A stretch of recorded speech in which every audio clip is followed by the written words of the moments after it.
ಈ ಒಂದು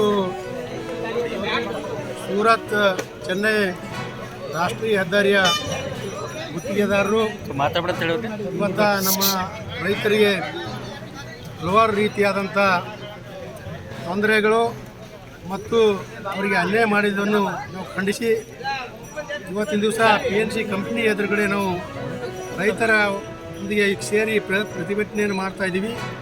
ಈ ಪ್ರತಿಭಟನೆಯ ಮುಖ್ಯ ಉದ್ದೇಶ ಮೊಟ್ಟ ಮೊದಲನೇದಾಗಿ ಬಂದರಾಳ ಗ್ರಾಮದ ಶ್ರೀಮತಿ ಚಂದಮ್ಮ ಕಾಚಾಪುರ್ ಎನ್ನುವಂಥ ಮಹಿಳೆ, ಆ ಮಹಿಳೆಯ ಸುಮಾರು 7 ಎಕರೆ 13 ಗುಂಟ ಇವತ್ತು ಈ ಕಂಪ್ನಿಯವರು ಸಬ್ ಕಾಂಟ್ರಾಕ್ಟರ್ ಇದ್ದಂಥ ಮಾಲ್ಡೀವ್ ಇನ್ಫ್ರಾ ಅನ್ನೋರು ಗುತ್ತಿಗೆಯಾಗಿ ಪಡೆದು ಅಲ್ಲಿ ಮಣ್ಣು ಸಮತಟ್ಟು ಮಾಡಿ ಉಳಿದಂಥ ಮಣ್ಣನ್ನು ಪ್ರತಿ ಎಕರೆಗೆ 3.5 ಲಕ್ಷ ರೂಪಾಯಿಯಂತೆ ಸುಮಾರು 4 ಎಕರೆಯ ಜಾಗವನ್ನು ಇವತ್ತಿನ ದಿವಸ 2.5 ಮೀಟರ್ ಡೆಪ್ತಾಗಿ ಆಳವಾಗಿ ತೆಗೆದು ಇವತ್ತಿನ ದಿವಸ ಸುಮಾರು 14-15 ಲಕ್ಷ ರೂಪಾಯಿ ಅವರು ಕೊಡಬೇಕಾಗಿರೋದು.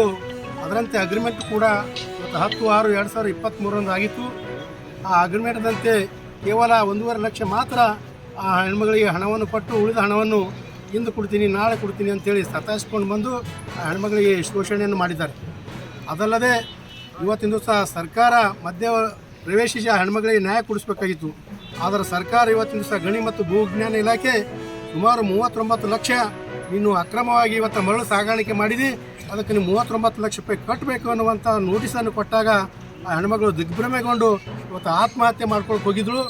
ಆ ಹೆಣ್ಮಗ ಅದನ್ನು ನಮ್ಮ ಗಮನಕ್ಕೆ ಬಂದಾಗ ನಾವೆಲ್ಲ ರೈತ ಹೋರಾಟಗಾರರು ಸೇರಿಕೊಂಡು ಆ ಹೆಣ್ಮಗಳಿಗೆ ಸಾಂತ್ವನ ಹೇಳಿ, ಅಮ್ಮ ನಿಮಗೆ ನ್ಯಾಯ ಕೊಡ್ತಾ ಇದ್ದೀವಿ, ನೀವು ದಯವಿಟ್ಟು ತೊಂದರೆ ಅನುಭವಿಸಬೇಡ್ರಿ ಅನ್ನುವಂಥ ಮಾತನ್ನು ಹೇಳಿದಾಗ ಆ ಹೆಣ್ಮಗಳು ಇವತ್ತು ಕಣ್ಣೀರಿಡುತ್ತಾ ಈ ಫ್ಯಾಕ್ಟ್ರಿ ಅವ್ರೇನು ಹೇಳ್ತಾರೆ.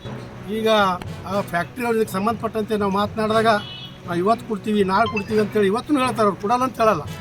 ಆದ್ರೆ ಎಂದು ಕೊಡೋದ ಆ ಕುಟುಂಬ ಇವತ್ತು ಬೀದಿ ಪಾಲಾಗ್ಯದ. ಆ ಹೊಲನೂ ಕೂಡ ಊಟ ಮಾಡೋಂಗಿಲ್ಲ, ಅಲ್ಲಿ ಏನು ಬೆಳೆ ಬೆಳೆಯೋಂಗಿಲ್ಲ, ಏನೂ ಇಲ್ಲ. ಇವತ್ತು ಆ ಹೆಣ್ಮಗಳು ಇವತ್ತು ತೊಂದರೆಯಲ್ಲದಳ. ಇದಕ್ಕೆ ಸಂಬಂಧಪಟ್ಟಂತೆ ನಾವು ತಹಶೀಲ್ದಾರು, ಪೊಲೀಸರು ಎಲ್ಲರ ಬಳಿಯೂ ಕೂಡ ಸುಮಾರು 6 ತಿಂಗಳಿಂದ ಇವತ್ತು ನಾವೆಲ್ಲರೂ ಭೇಟಿ ಕೊಟ್ಟಾಗ ಆ ಹೆಣ್ಮಗಳಿಗೆ ಯಾರೂ ನ್ಯಾಯ ಕೊಡ್ಲಿಕ್ಕೆ ಬಂದಿಲ್ಲ. ಇವತ್ತು ಅಂತಿಮವಾಗಿ ಇವತ್ತೂ ಕೂಡ ಬೆಳಗ್ಗೆಯಿಂದ ಏನು ನಮ್ಮ PNC ಕಂಪ್ನಿ ಮುಂದೆ ನಾವು ಧರಣಿ ಸತ್ಯಾಗ್ರಹವನ್ನು ಮಾಡುವ ಮುಖಾಂತರ ಆ ಕಂಪ್ನಿಯವ್ರು ನೀವು ದಯವಿಟ್ಟು ಬನ್ನಿರಿ, ಆ ರೈತರ ಸಮಸ್ಯೆ ಕೇಳ್ರಿ ಅಂದರೆ ಇಲ್ಲಿವರೆಗೂ ಕೂಡ ಯಾರಿಗೂ ಬಂದಿಲ್ಲ. ಆದ್ದರಿಂದ ಇವತ್ತಿನ ದಿವಸ ನಾವು ರಸ್ತೆ ಬರೋದು ನಾವು ಯಾರಿಗೂ ತೊಂದರೆ ಕೊಡಬೇಕಂತಲ್ಲ, ಸರ್ಕಾರದ ಗಮನ ಸೆಳೆಯುವ ನಿಟ್ಟಿನಲ್ಲಿ ಇವತ್ತು ನಾವು ಬರ್ತಾ ಇದ್ದೀವಿ. ಇಲ್ಲಿವರೆಗೂ ಕೂಡ ಯಾರು ಬಂದಿಲ್ಲ ಅದಕ್ಕೆ ಇದು ಭಾಳ ನೋವಿನ ಸಂಗತಿಯಾಗಿದೆ.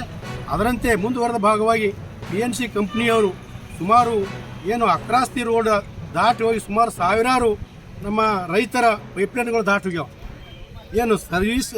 ಏನು ಪಬ್ಲಿಕ್ ಸರ್ವಿಸ್ ಯುಟಿಲಿಟಿ ಗೈಡ್ಲೈನ್ ಪ್ರಕಾರ ಯಾವ ರೈತರ ಪೈಪ್ಲೈನ್ ಹೋಗಿರ್ತಾವ, ಯಾವುದು ಏನು ಕ್ರಾಸ್ ಆಗಿರ್ತದೆ ಎಲ್ಲದಕ್ಕೂ ಕೂಡ ಸುರಕ್ಷಿತ ಮಾಡಿ ಆ ರೈತರಿಗೆ ಅನುಕೂಲ ಮಾಡಿಕೊಡ್ಬೇಕನ್ನುವಂಥ ಒಂದು ಕಾನೂನು ಕೂಡ ಇದೆ.